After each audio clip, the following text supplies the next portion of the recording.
batuuka okuba nti ekitongole ekiramuzi ni gavumenti eryanfeya okuba nti n'omuntu ono alikobera abantu ekyokola oba okubaiddukiza embeera efaano nti neno atuuka okusibibwa n'ebintu oba oli abo bakuba nti nga biziramu makulu bone obanga olingirira embeera eriwo essaawa eno amawanga agasigera ogalina nga yegali gisolovingamu ensonga ey'okuvaayo okwerwanako ng'abannayuganda neyandibaire nkulu.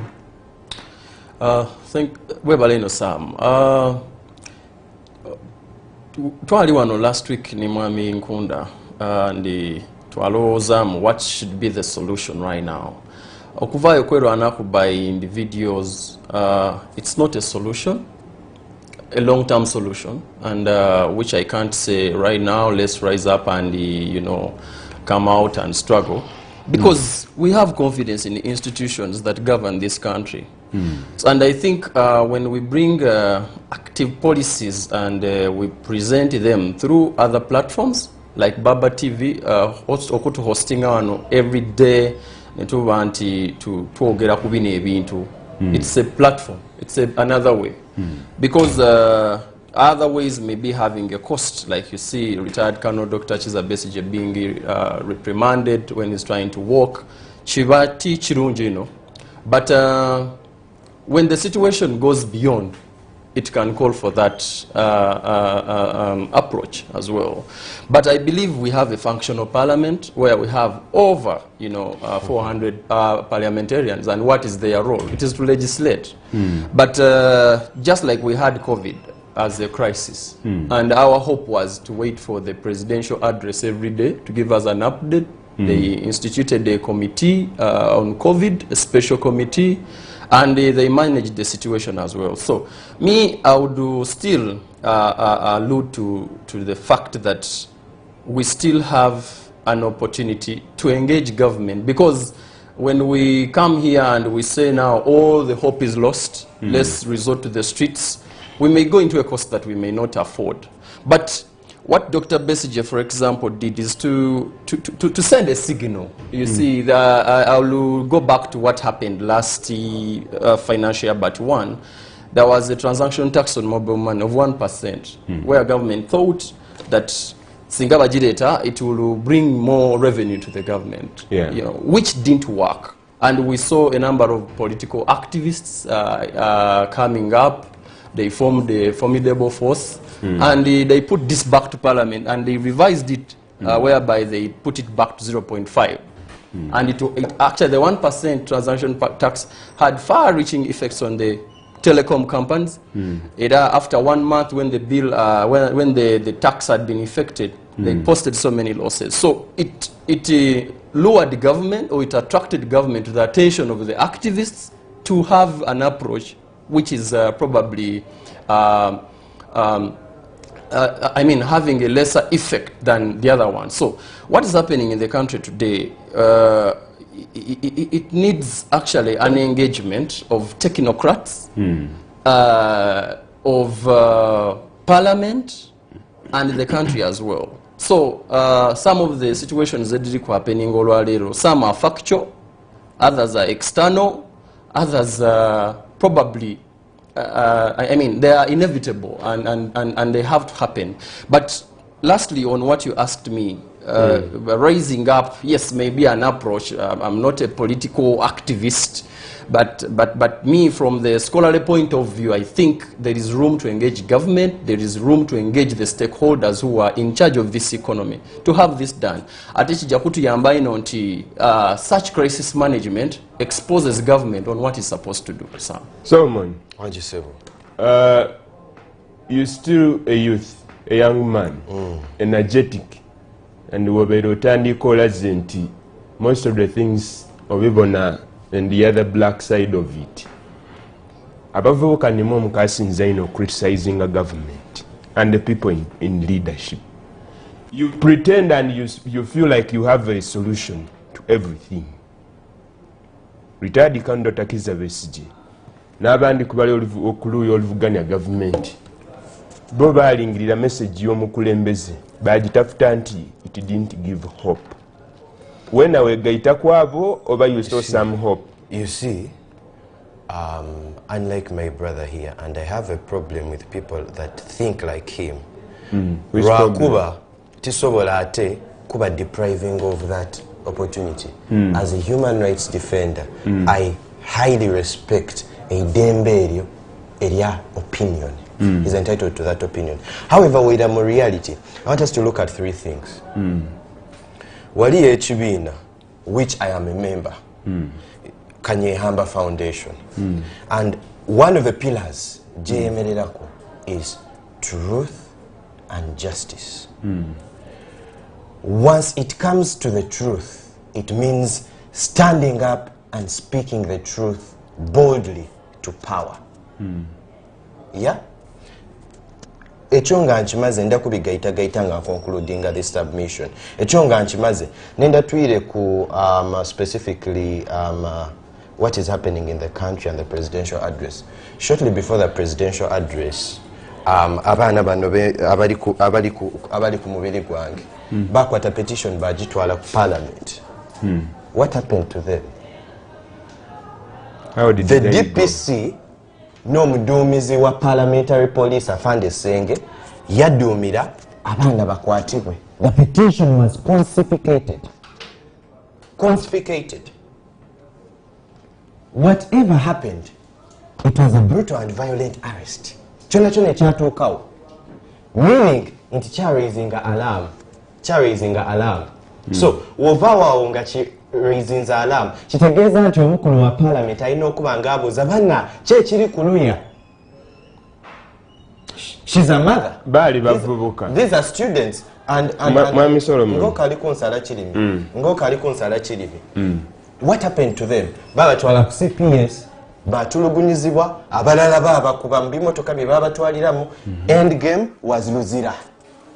2 weeks in Luzira. Bankavayo.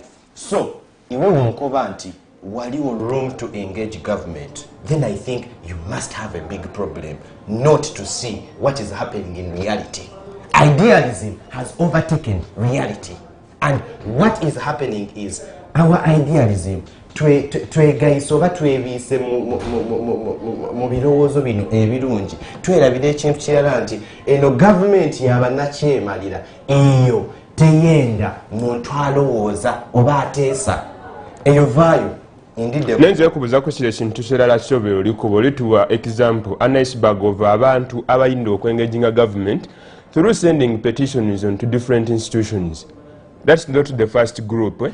Tuwaina abantu tulitambula tulijja ku parliament tulijja tuwa petition tulitambula tulijja ku office ya minister gundi tulitwa petition tulijja those groups tulitwala petition.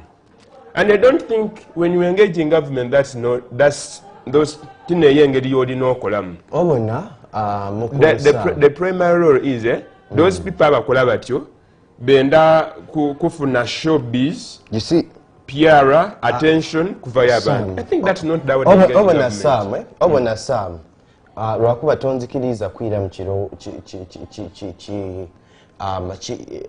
kibuuzo ky'osoose okumbuuza nga ali kwira ku kino.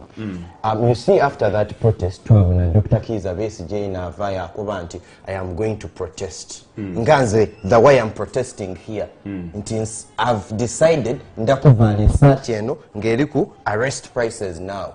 That's a form of protest. So webavaayo ndi mu kwekalakaasa webavaayo bakuba nti ife tuli kujja ku parliament. It is not wrong. President Museveni yajja eruweero. People died. Abantu baafa. Which year? In 1980 to 1986. Ebintu bye yalwanira. These freedoms and rights that are supposed to be respected and preserved in the constitution. So when vayo nakuba nti nze ndikwemulugunya ndikujja kutambula ndikutwala petition ndikutwala kino I am not seeking a showbiz. I am practicing my constitutional obligation as a human being and as a citizen of Uganda. So inze mukwogera kwa president nabona ebintu bibiri. Ekisooka confusion, ekyokubiri no solution. Mulunnankole waliyo webabagira engero ng'Abaganda bakoba nti koyi tya mu lunankole bakoba nti shakushaku shambagira omukulembeze wa Uganda yali mu shakushaku shambagira nga olitegeeza ki yeye alikutukoteza bikocho why tiwali solution inaire so kamalirize kano tiwali solution inaire so to me I think Parliament omukulembeze w'eggwanga what I expected in his presidential address is statistics from these people. We have parastatals. These parastatals play a very fundamental role. Mukunonereza nti nze wembandize Namutumba abantu be Namutumba mbakoba nti bana ekizibu kiviire wano omukulembeze solution gyaleese eri wano ni muganda wange owundi Julius wabaviire Sweden. I'm using Julius as a generic term in the people in the diaspora. Wabaviire Sweden yaida Uganda. We don't look at Julius as a solution. Waireyiganga abantu abakoba nti bana this is how we should solve this. So Bonen, yes, economically do you think government ya Uganda erina control okutereza ebyenfuna ayenga eyinza okuba teyenda buyende kukikola? Okay. Webalino Sam. Solomon, we really appreciate the voices of activists. They really add to where government is not, operating to where it thinks it should or where the nationals. But what are your facts sometimes, and which I want us to appreciate. That's why even in Parliament there is a lead of opposition. Okay, there is the other side that checks government. Yeah. Shadow ministries, so that they look at papers presented by probably government officials on the other side, and they check for progress. So we appreciate. But you see, we should also not debate with sometimes emotions or impulse or what. To know the facts, because even the situation it didn't start yesterday. Yeah. It didn't start yesterday. We have people that have been talking about this. We are not the first people. So back to your question, I was appreciating Solomon. Back to your question, I think the government has all the abilities to restore hope in Ugandans. Just like we had hope. Let me just give you of course, the recent crisis, which was COVID, where statistics from World Health Organizations were worrying, but also the reality on ground was worrying. We didn't have ambulance services as a country. We didn't have enough beds of patient. Patient bed ratio in this country is also worrying, which is a fact. Doctor-patient ratio, nurse-patient ratio. And here you have a crisis which has mass numbers of infected persons or patients. And everybody lost confidence in government. It cannot really handle the situation. We thank God, probably by natural ways, God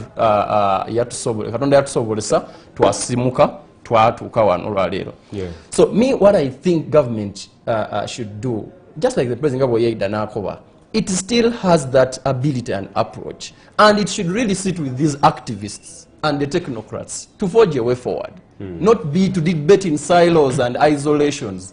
So what does, for example, NUP has? What formidable solution should be done? Government, I think through Matthias Impuga, should really listen to that man. Because he has it from his people. Secondly, we have the ministry that is in charge of that. So, the other time I was seeing the permanent secretary and secretary of treasury, Mr. Ramadan Igobi, was saying that now we need to go into frugal way of behavior, where, frugal, mukoze saving to sparing it. Budget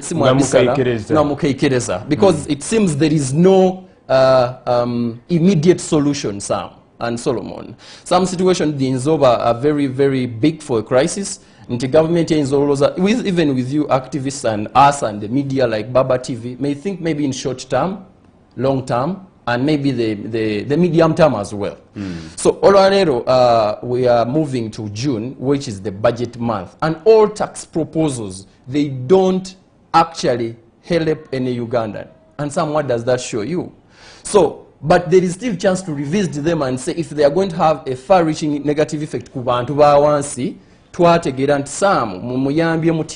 because government it cannot cushion taxes. tax cushioning is okukendeza ku musolo oba ogutolawo, which we had proposed with the Dismas Nkunda last week and said, okay, let them revise the taxes on the essentials like fuel, which we don't produce in the country. Yeah. President Yanukovych, that is the most suicidal thing that we can do as a what? As a country. That one will make sure we don't have money in the revenues, coffers, so we shall not finance the government and what. But all is not lost, Sam. And that's what I believe.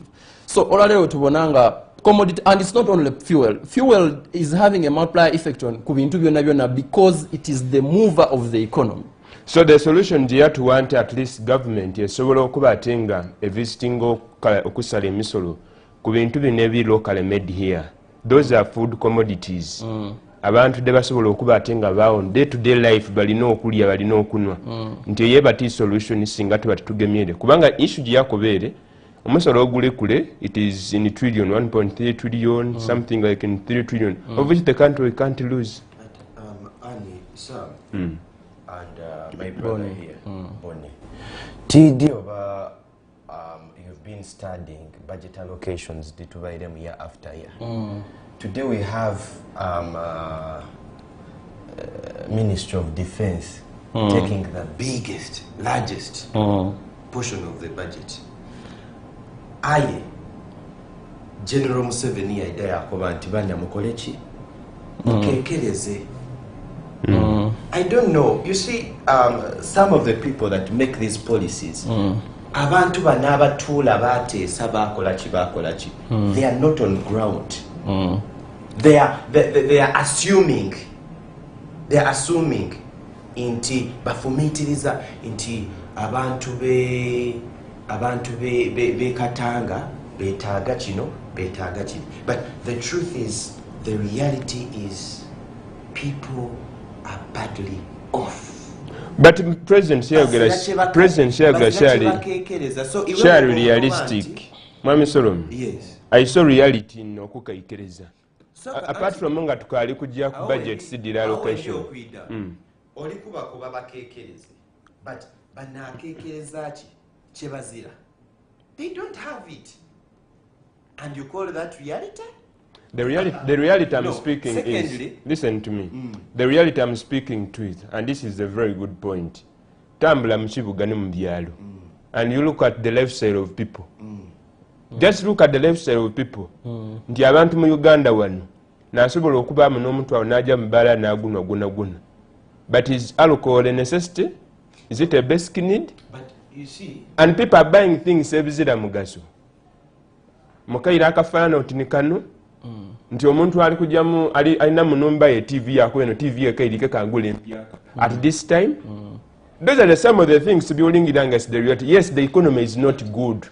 But Ngaiwe, the president was trying to tell you nti spend on necessities now. Spend the question ekintu kyobonanga you can't go without it. Not luxuries. You see, Sam, point yange baire nti, and I'm also disagreeing with you. Why? You're using one piece of grass to determine the quality of the grass on the entire heart. Wobokuba nti bachusa TV. How many of them? I can. No, just give you an example. Yaife na Mutumba Jenva. In my sub county, only 2 homes have electricity. So idakwe yagananga abasinga bali ku di radio, abasinga bakunganira maka ga muntu mulala okubona TV nti wali amawulire, abasinga bazira sabuni.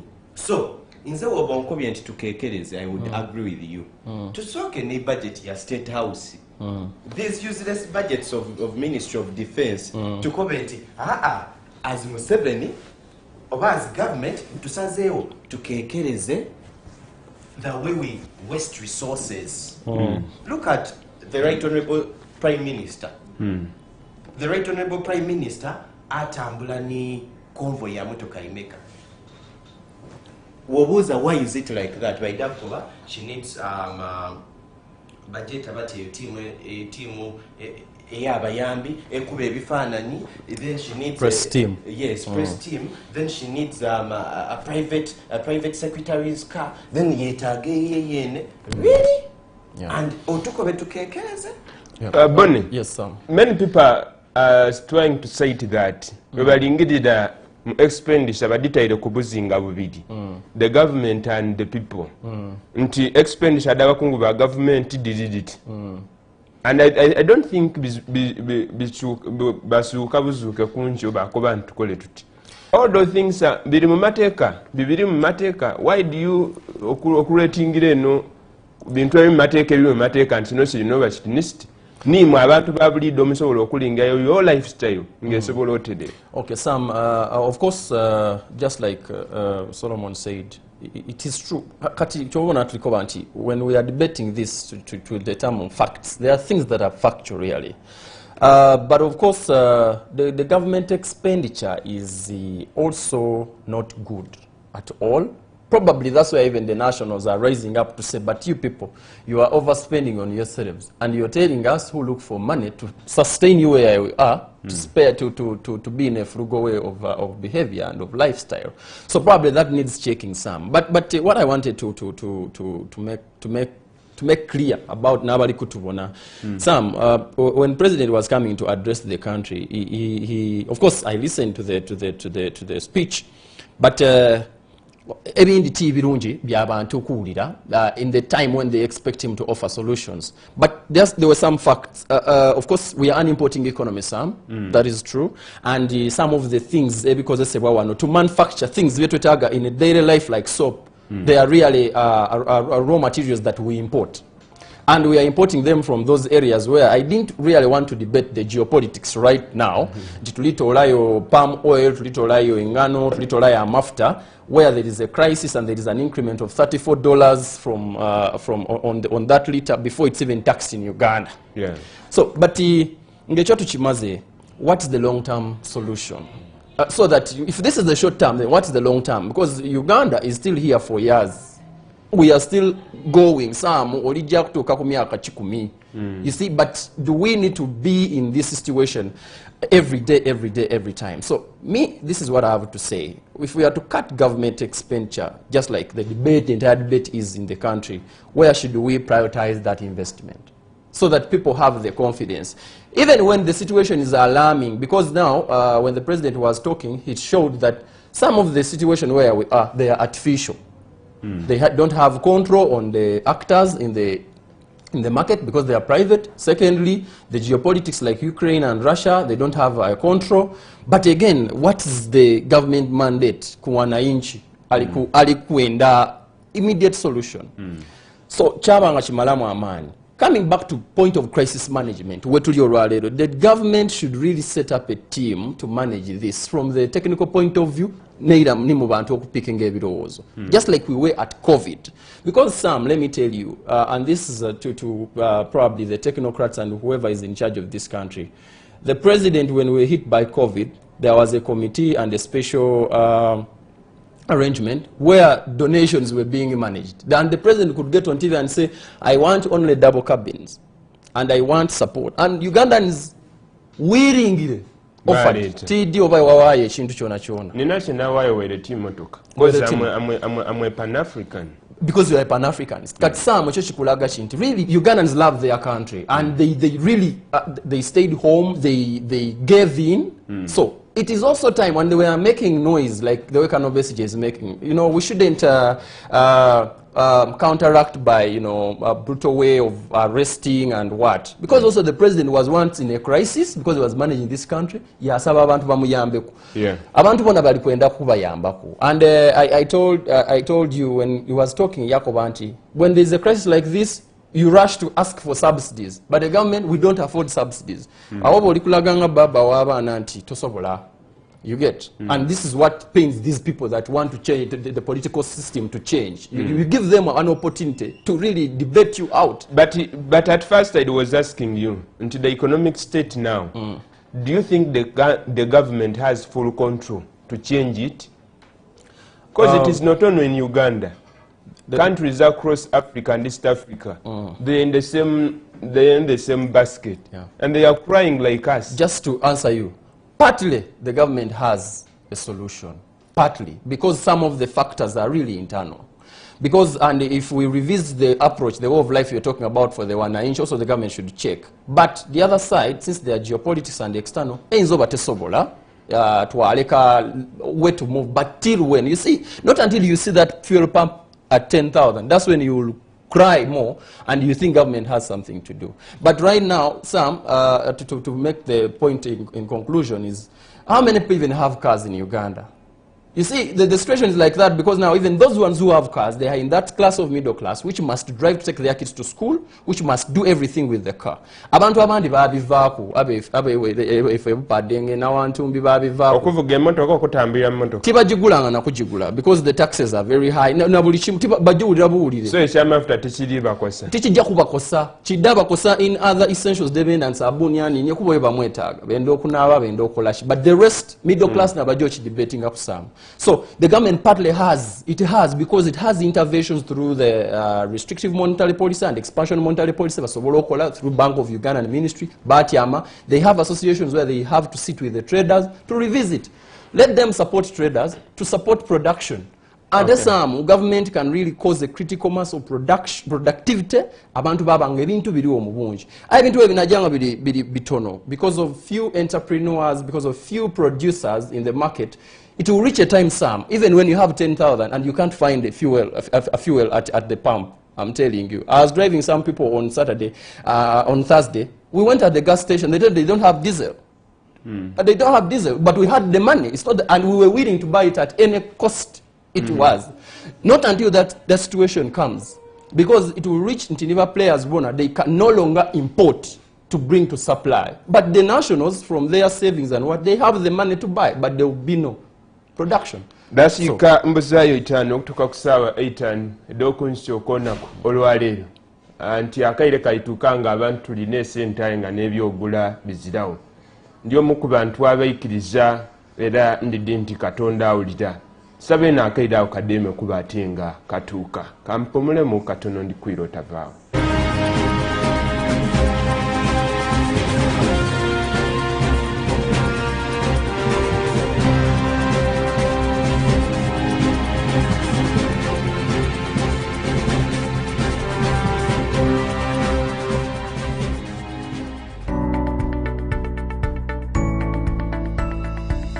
Enoni Baba TV obusoga bulaire.